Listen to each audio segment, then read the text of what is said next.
just fall into a dream. Who doesn't want to be Batman? Exactly. Little did you know that 29 years later, your first fighting of crime, technically, right?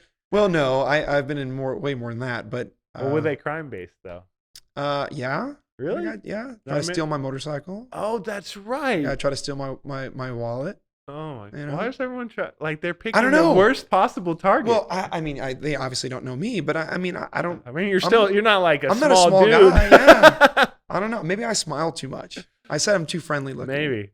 Yeah. So, Yeah. I don't have facial hair. You know, you're kind of intimidating looking. I I'm don't just know kidding. about that. I just probably look like a turtle, and you look like a nice killing machine. It's just like absolute destruction with a smile. But some crazy stories.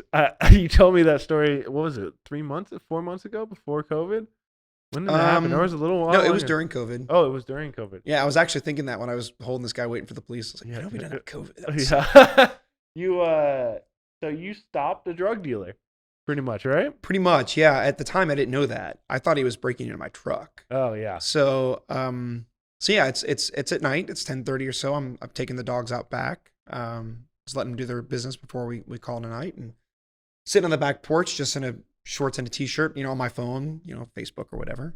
And we have 3 dogs. We had 3 dogs that night. We sometimes have more. But around the corner of my backyard, where I keep my truck and trailer for racing and things, and anyway, my German Shepherd, who's scared of everything, she's barking and like walking backwards, like she's running away, but barking. Yeah. Like, Delilah, just leave it alone. That's a right? funny image. I know. 75-pound German Shepherd, right? Running away, barking. And then my little Chiweenie, 10 pounds of fury, he comes ripping across the yard, running at it, right? Running at it. I can't see what's going on. It's around the corner of the house. Dark over there. And he barks like I've never heard him bark before. So I thought, man, they got like a possum pinned under the truck or something like that. So anyway, I get up and I'm walking over there. And as I'm turning the corner, there's a guy in my backyard, which is fenced, standing on the side of my truck. And so I just yell, I say, hey, you know, and he turns and looks at me, and he hops over the fence and starts taking off. So first, you know, I had a few moments to get a look at him, right? It was dark. I couldn't see, like, physically. I knew he wasn't really large, but more importantly, again, done a lot of training. And I was watching to see if he was reaching for anything, right? If he was reaching for a weapon or anything like that. And the distance wasn't very far. It was less than 15, 20 feet. So being that he wasn't reaching for a weapon, even if he had one, I felt I could close the distance in well enough time that if he had a weapon, he couldn't get it out and then be able to use it. So he hopped the fence. I hurled the fence over. And again, I'm watching very, very closely. If he's reaching for anything, has he stopped? But he was running. So at full speed, at his full speed. Which wasn't enough. Not enough. I don't like running. You make me run, I'm very upset. I can run, I just don't like it. I remember that time you tried to get the treadmill done and over with, and ended up being sore the whole day. Oh, absolutely. Oh, my calves were burnt. Yeah. I was like, I'm running this mile in like 5 minutes. Just ramp it up as high as it'll go. So anyway, so I chase him down, I grab him and I throw him down.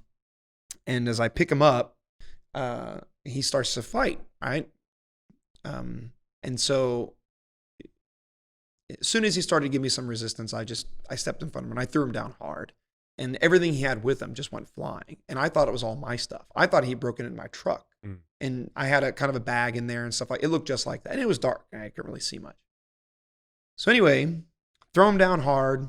And I put him in some joint locks and I pick him up and I'm dragging him back towards the house. And so, he's like, just let me go, let me go. I was like, man, you broke into my truck. I ain't letting you go. And he goes, no, I wasn't trying to break into your truck. I was like, you were in my backyard, And I was like, you're going to jail. And he goes, no, man, I can't go. I said, you can go you're going to jail. Do you want to make a stop at the hospital first? I mean, this is what's going to happen. Like, this is what's going on. Like, there's no two ways about it. So at that point, he wasn't fighting me. He was just fighting to get away. And so I didn't need to use a lot of force. I didn't have to hit him or anything like that. He never put me in a threatening situation. So it was easy just to detain him, control him, bring him back. And so I had lost my phone in this thing, so I couldn't call the police. So I dragged him to the front door of my house. It was an Android, so it was fine. That's right.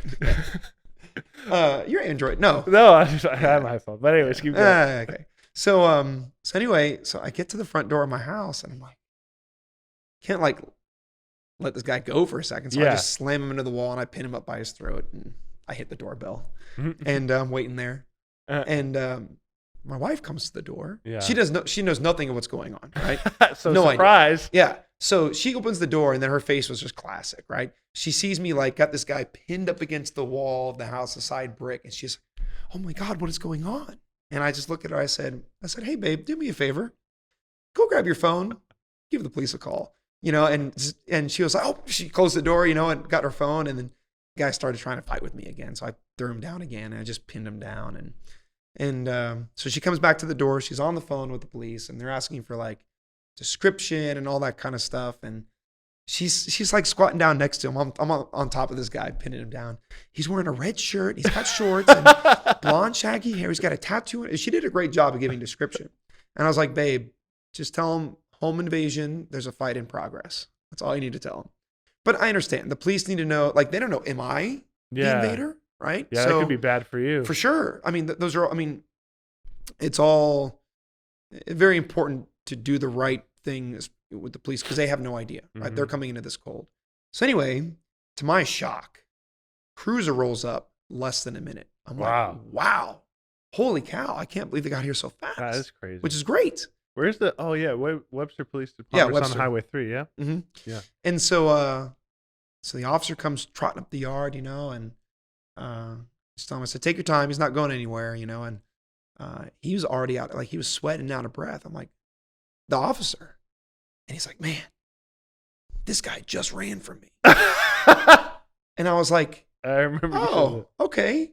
And so what ended up happening was they were trying to arrest this guy in a drug bust. He ran from them and got away. And I guess in our community, my house happened to be the first with like a fence that had like a darker area. He just jumped back there to hide and just got really unlucky. So was he in that motel? Yeah, the motel at the end of the block, which isn't very, very nice. So not the best. No, not the best. Not the best. But yeah, it was a really crazy kind of situation, That is crazy.